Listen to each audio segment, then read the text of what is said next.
Hey everyone, Garage 79R. This is Earl, my 1996 Toyota Tercel that I've built for autocross use. I fixed Earl. If you're new to the channel, Earl is my 1996 Toyota Tercel that I've turbocharged and built up for competitive autocross use in Extreme Street B is the class I run in.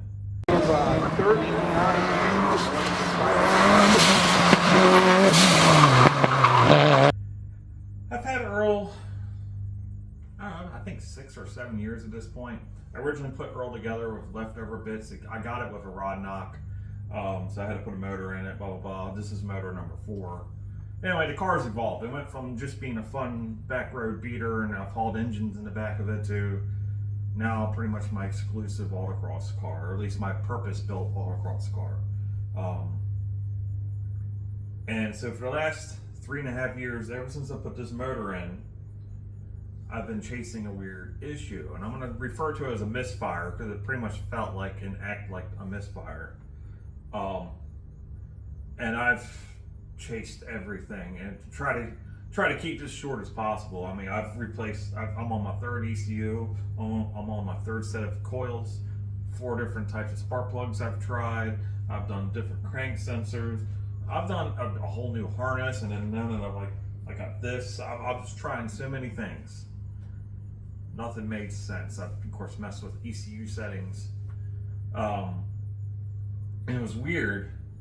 And I just kind of went down these rabbit holes, and I was just like, a couple weeks ago, I was like, I gotta figure this out. This is getting stupid. I mean, 3.5 years chasing. I've just the whole time putting this.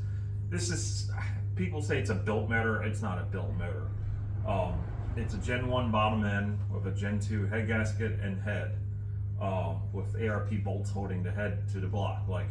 That's it. It's just very well selected pieces, because I was aiming between 160 and 200 horsepower, which is right down the middle for this combination. So I should be able to do it pretty much all day long. I'm not breaking axles. I got upgraded axles, but I'm not breaking stuff. So this was my oil changes and seat time combination. I've also changed manifold, changed turbo. I've done it all. I was changing it for other reasons, but I was hoping maybe it was some other weird reason. Nothing makes sense. So I finally figured it out. I put my head down a couple weeks ago. I was like, I'm going to do it. I got to figure this thing out before I either just throw this whole combination away or start throwing even more money at it. And I got back on what I thought was a cam signal issue. Because right now I actually have, this is the original wire from the factory harness that I have bypassing my current harness because I thought I was getting some noise or something like that. I'm trying everything. And I just happened to stumble across a forum for Megasquirt. Now this is not on Megasquirt, this is on Speeduino, which is very similar, like an open source ECU. I'm on my 3rd one, but they're all basically the same. The first 2 were identical. They were called a Fish Dog ECU from Speedy EFI, and they were fine. I wasn't a fan of the Molex connector on the ECU, but other than that, the ECU worked. It worked before this motor combination, absolutely perfect. I switched to a slightly updated one called the Ocelot from another company, but still Speeduino based. They still use Tuner Studio, but it has a better lockdown connector, like automotive type connector on the ECU. It's a little bit smaller, just a little bit nicer. Couple updates on the inside. The weird thing was that it actually made the car start better, hot start better, with the same exact tune. So that was weird, but obviously did not fix my issue. What my issue was let's get back to this.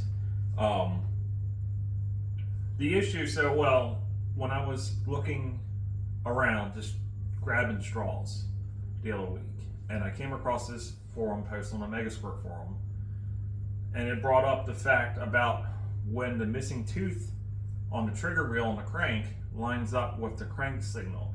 They can't be lined up at the same time. For whatever reason, I guess the ECU doesn't like it, whatever. So this misfire event, first of all, the car drove wonderful. Everywhere below 4,800 RPM, it was perfect. It ran great. drove like a stock car, no hesitation. Yeah, it just was wonderful. But after 4,800 RPM, it would go haywire. And it was weird because it wouldn't throw like a cam sync or even any sync issues. It was zero. And I've sent logs to the people that build the ECUs. Nobody seemed to catch this. I don't know why. Maybe it just doesn't happen enough for most people to think to check that first. I don't know. It doesn't matter now. So this forum post mentioned about make sure your missing tooth event on a crank trigger doesn't happen during the cam trigger event. And just guess where I happen to park my crank trigger at right during that event. That's just luck of the draw. I drilled holes and mounted this thing, and it's just where I happened to park it. And that's what I was fighting the whole time. And it makes sense now, because obviously I've had this issue ever since putting this combination together, because that crank trigger has not been changed, or the wheel hasn't been changed this whole time, well, up until last week. I even changed crank sensors, because I originally set it up with because I had to do a remote mount crank trigger, and sensor, because this is a Gen 1 bottom end and there's no factory crank trigger on this. So I originally did have a couple issues in the very beginning with the factory sensor. Then I went to a Hall effect sensor, and it reads fine, but I was overlooking this whole teeth being lined up at this, or the missing gap, this event happening at the same time. And I wish I would have caught that earlier. That would have been so nice. So really, this car really couldn't go over 5,000 RPM without shooting ducks. Just pop and carry on. Sometimes it'll bang out the exhaust. And luckily, at least with most of the autocrosses in our area, it's very rare that I get to really tack out. But it will still happen at some events, and it's just like it holds the car back. So last week, I moved the crank trigger. I actually pulled the whole thing off because I did have it balanced with the damper. I do use a factory 4E FTE heavy damper on this. But I had it balanced just to make sure the wheel wasn't off, or, and there's some chips on the pulley. So I had to pull it off, reclock it, take it to the guy. And he said, no, that's fine. He thinks when we balanced it, most of what he balanced out was in the trigger wheel, but he's like, no, it's fine, go ahead and send it. So put it on the car, and it's perfect. Doesn't shoot ducks anymore. There's a few spots in the tune I need to polish up on the top end, because now that I can access the top end, I can work on fine tuning it. So there's a couple little blips here and there, like in the map, but the misfire event is gone. And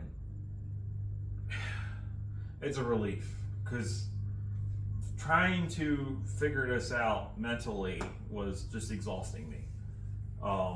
And sometimes I would just not want to look at the car for a while, because I just kept hitting dead ends. Nothing was making a real difference. I even have upgraded valve springs to rule that out, even though at the time when I put the motor together, I had brand new Gen 1 valve springs. They should be more than sufficient for what I'm asking of this combination. But I put higher spec valve springs in it, and it actually kind of made it changed the character a little bit, but it still had it. It was weird. But now I'll call it 95%. I just got to spend a day, do some data logs, clean up the top end a little bit, and this thing would be awesome. So I just wanted to make a dedicated video just kind of describing it. So if you happen to have an aftermarket ECU, and by the way, this is common apparently for pretty much all the aftermarket ECUs I decided to look up. I looked up, Mega Squirt, I think like Hydra, I think even Haltech even says this. I looked up a handful just for yucks, and they all say it. Make sure don't line this up. But the manual for Speeduino does not say it, or it's buried somewhere and I just never caught it. So if you're having weird issues with your standalone management and you can't go over like 45 to 5,000 RPM, double check where your stuff is lined up. It's a relief. It's very much a relief, because now I can really focus on me. I've been kind of doing the bare minimum. I've been just feeling like this year I only signed up for just the season for SECA. Normally I try sprinkling some PCA, some Mercedes clubs, a couple other clubs in our region. We actually have a really vast region of autocross. Unfortunately, it's the end of the year. Most of the clubs are already booked out. So now it's like just in time for winter and do nothing.